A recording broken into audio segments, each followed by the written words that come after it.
Lesson 79. By air. First listen and then answer the question. Why did the plane turn back? I used to travel by air a great deal when I was a boy. My parents used to live in South America, and I used to fly there from Europe in the holidays.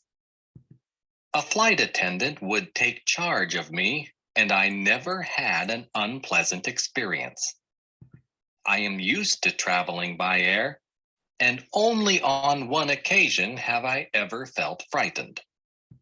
After taking off, we were flying low over the city and slowly gaining height, when the plane suddenly turned round and flew back to the airport. While we were waiting to land, a flight attendant told us to keep calm and to get off the plane quietly as soon as it had touched down. Everybody on board was worried, and we were curious to find out what had happened. Later, we learned that there was a very important person on board. The police had been told that a bomb had been planted on the plane. After we had landed, the plane was searched thoroughly. Fortunately, nothing was found, and 5 hours later, we were able to take off again. Lesson 80. The Crystal Palace. First listen and then answer the question. How many people visited the Great Exhibition of 1851? Perhaps the most extraordinary building of the 19th century was the Crystal Palace, which was built in Hyde Park for the Great Exhibition of 1851. The Crystal Palace was different from all other buildings in the world, for it was made of iron and glass. It was one of the biggest buildings of all time, and a lot of people from many countries came to see it. A great many goods were sent to the exhibition from various parts of the world. There was also a great deal of machinery on display. The most wonderful piece of machinery on show was Nasmyth's steam hammer. Though in those days, traveling was not as easy as it is today. Steamboats carried thousands of visitors across the channel from Europe. On arriving in England, they were taken to the Crystal Palace by train. There were 6 million visitors in all, and the profits from the exhibition were used to build museums and colleges. Later, the Crystal Palace was moved to South London. It remained one of the most famous buildings in the world until it was burnt down in 1936. Lesson 81. Escape. First listen and then answer the question. Why did the prisoner attack the driver? When he had killed the guard, the prisoner of war quickly dragged him into the bushes. Working rapidly in the darkness, he soon changed into the dead man's clothes. Now, dressed in a blue uniform and with a rifle over his shoulder, the prisoner marched boldly up and down in front of the camp. He could hear shouting in the camp itself.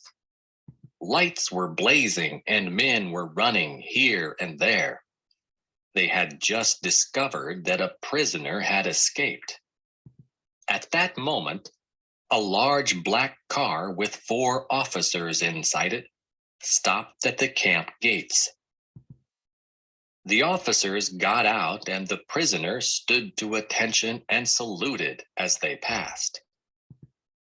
When they had gone, the driver of the car came towards him. The man obviously wanted to talk. He was rather elderly with gray hair and clear blue eyes. The prisoner felt sorry for him, but there was nothing else he could do.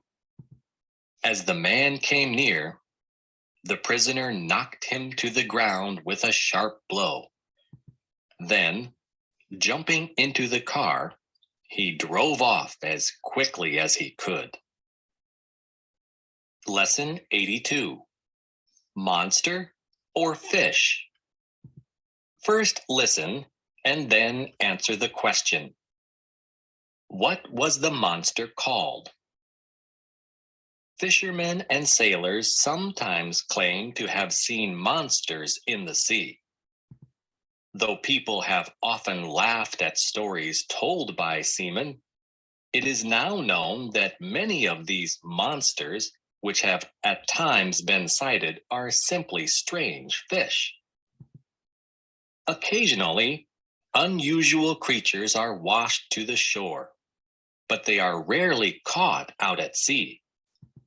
Some time ago, however, a peculiar fish was caught near Madagascar.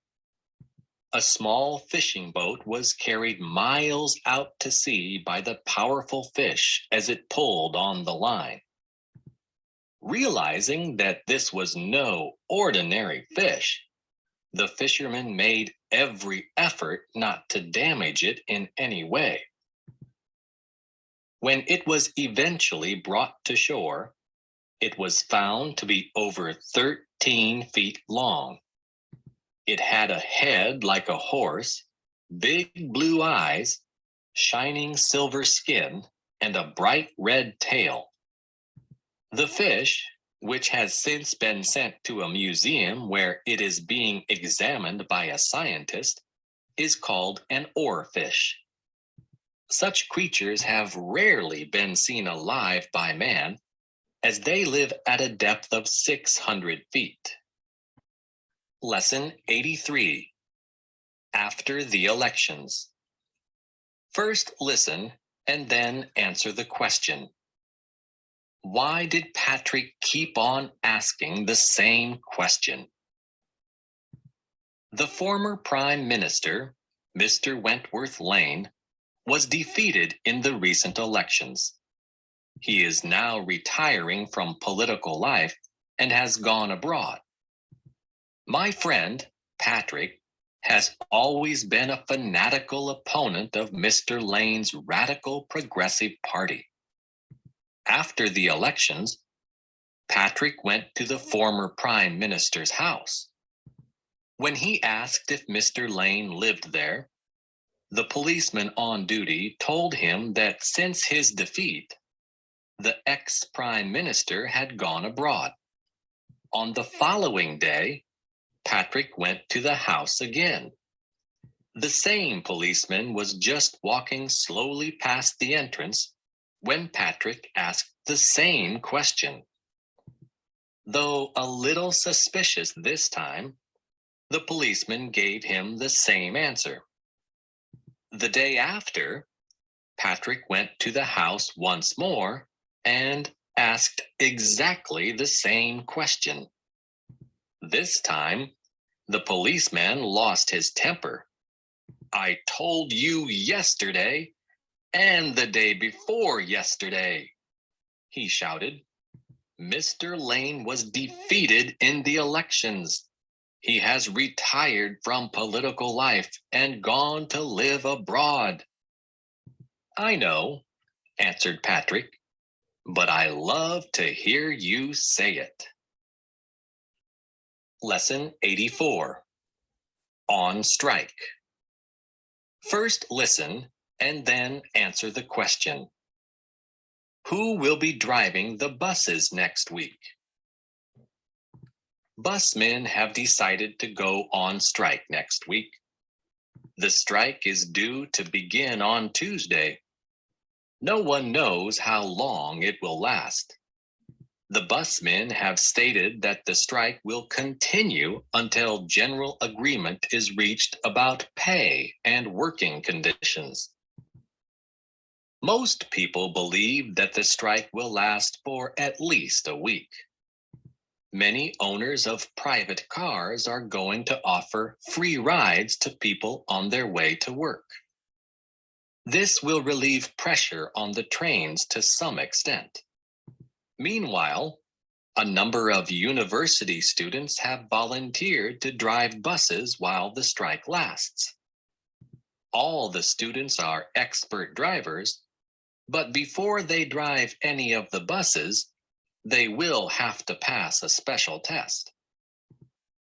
The students are going to take the test in 2 days' time. Even so, people are going to find it difficult to get to work. But so far, the public has expressed its gratitude to the students in letters to the press.